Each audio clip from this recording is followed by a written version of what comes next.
मैंने 2008 के एक सत्संग में बताया, एक शब्द गाते हुए, क्योंकि बहुत सारे लोग संगत में ये सवाल खड़े कर देते हैं अज्ञानता के चलते, और आप और हमारी ड्यूटी सत्सेवकों की परमात्मा ने यही लगाई है कि हम ज्ञान आधार से, सत्संगों के आधार से उन सभी भाई बहनों की शंका का समाधान करें। उनके मन में जो भी सवाल उठते हैं, जो उन्हें लगता है कि हम लोग उस परमात्मा के ज्ञान और विधान के कुछ खिलाफ कर रहे हैं, जैसा कि उनको भरमा दिया जाता है, उनको भ्रमित कर दिया जाता है, और फिर वो हमसे सवाल करते हैं और कहते हैं कि तुम्हारे को सात संगतियों की जो ये आज्ञा है ये किसने दी?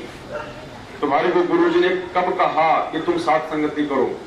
तो परमात्मा ने अपने सत्संगों में हर चीज का समाधान दिया हुआ है पहले ही, क्योंकि अंतर्यामी को मालूम था कि आगे ऐसा समय आएगा, संगत में दो पार्टी होंगी। एक पार्टी जो है काल प्रेरित होगी, वो मेरे वचनों के विरुद्ध चलेगी। जो दूसरी पार्टी होगी वो मेरे वचनों पे चलेंगे और हर प्रकार से वो सहन करेंगे, वो संघर्ष करेंगे।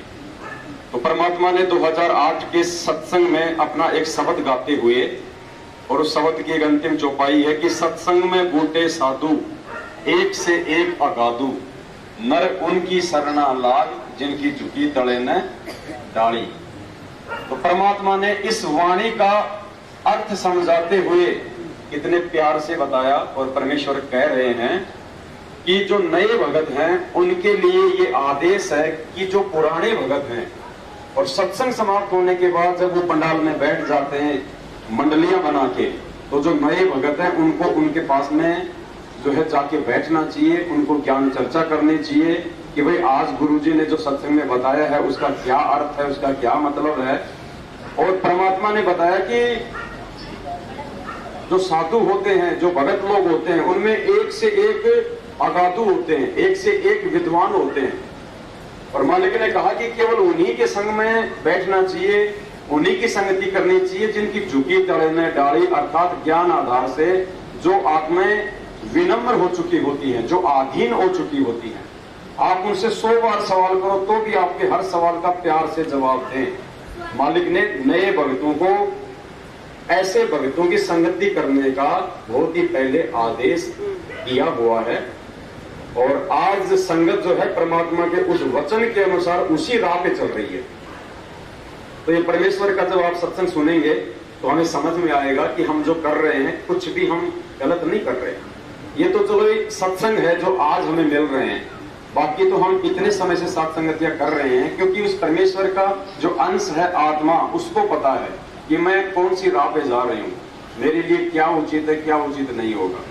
तो परमेश्वर की सत प्रेरणा से ही हम सब भगत भाई बहन लाखों की भीड़ से हटके और इस सात संगति रूपी इस मंच के नीचे आए हैं, जो परमेश्वर के आशीर्वाद से है, परमेश्वर की सत प्रेरणा से है। क्योंकि पिछली पीढ़ी में परमात्मा ने बहुत सारी आत्माओं को पार करना है, और उसके लिए परमात्मा ने उन आत्माओं को आगे के लिए तैयार भी करना है। कच्चे हीरों को परमात्मा ने पक्का भी करना है।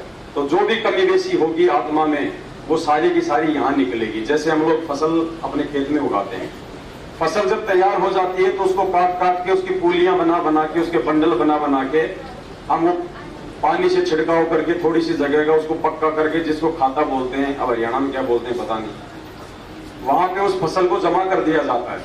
तो परमात्मा ने 27 साल से दिन रात सत्संग कर करके भक्ति रूपी इस फसल की ये बंडल बना बना के, और कई लाखों की संख्या में परमात्मा ने एक जगह इकट्ठा कर दिया। अब इकट्ठा करने के बाद क्या होता है, फिर उसकी जो है छटनी होती है, फिर वो थ्रेसर आता है, ड्रामी, वो पूलियां उसके अंदर दी जाती है, फिर वो कचरा अलग निकलता है, वो कणक अलग निकलती है।